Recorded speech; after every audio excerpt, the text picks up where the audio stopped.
Hey guys, আসসালামু আলাইকুম। সবাই কেমন আছো? আশা করি অনেক বেশি ভালো আছো। আমরাও অনেকটা ভালো আছি আলহামদুলিল্লাহ।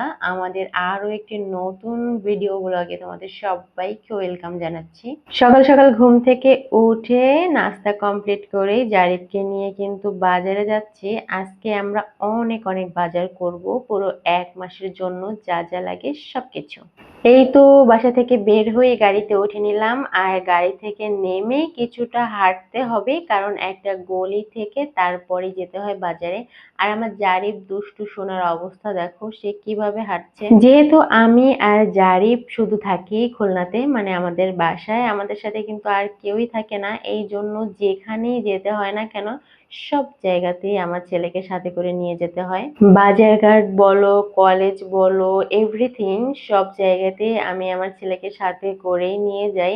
যখন আমার কলেজে এক্সাম ছিল ঠিক তখন ওকে আমি বাসায় রেখে এসেছিলাম, তাও ফাইনাল এক্সামের সময়, টেস্ট এক্সামের সময় কিন্তু ওকে আমি সাথে নিয়ে এক্সাম দিয়েছি, মানে আমার পাশে বসিয়ে রেখে। যাই হোক, আমরা কিন্তু বাজারের মধ্যে চলে এসেছি, আর প্রথমে এসে বাজারটা ঘুরে ফিরে দেখছিলাম কোথায় কি বসেছে, আর দেন এখনই আমরা কেনাকাটা শুরু করলাম। প্রথমে মাছ নিয়েছি, আর জারিফকে কিন্তু সাথে সাথে সব কাজ করাই, কারণ ও বড় হয়ে যেন কাজ করে খেতে পারে। আর সব থেকে বড় কথা হচ্ছে যে আমরা বাসায় যেহেতু দুইজন থাকি, অনেক সময় দেখা যাচ্ছে আমার শরীরটাও খারাপ থাকে, তখন দেখা যাচ্ছে ওকে যদি আমি কোনো কিছু না করাই তখন ও কিন্তু কিছুই করতে পারবে না, দেখা যাচ্ছে পানিটাও ঢেলে খেতে পারবে না।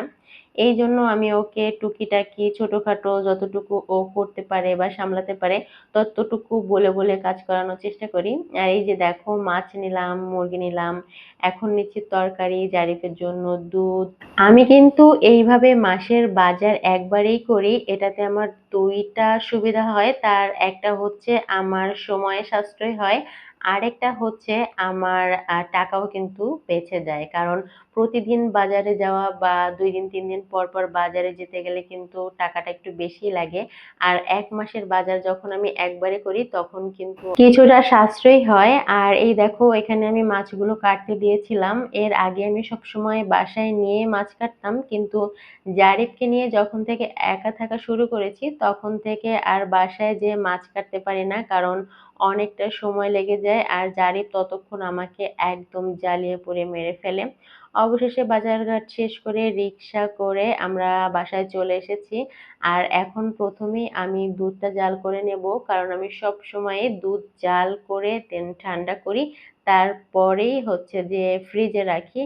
আর এইভাবে সংরক্ষণ করলে আমার কাছে দুধের টেস্টটা একদমই ন্যাচারাল থাকে, মানে ফ্রিজে রাখার পরে যে একটু পানসে পানসে ভাব সেই জিনিসটা আর হয় না।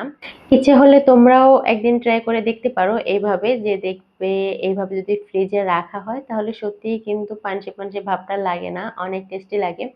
আর এখন আমি এক এক করে সব মাছগুলো বের করে নিচ্ছি। এই মাছগুলো আমি সুন্দর করে এক একটা করে আলাদা আলাদা করে ধুয়ে নেব, আর ধুয়ে ছোট ছোট প্যাকেট করে রেখে দেব, মানে আমার আর জারিফের জন্য যতটুকু লাগে এক একটা দিনে। আর আমি মাছ কিন্তু সবসময় পলিতে করে রাখি, তাতে দেখা যায় ফ্রিজে অনেক মাছ রাখা যায়। যেহেতু আমি একসাথে 1 মাসের বাজার করি এই জন্য আমি পলিতে করে রাখি, না হলে বক্সে করে রাখলে দেখা যাবে যে সব মাছগুলো আর ধরবে না।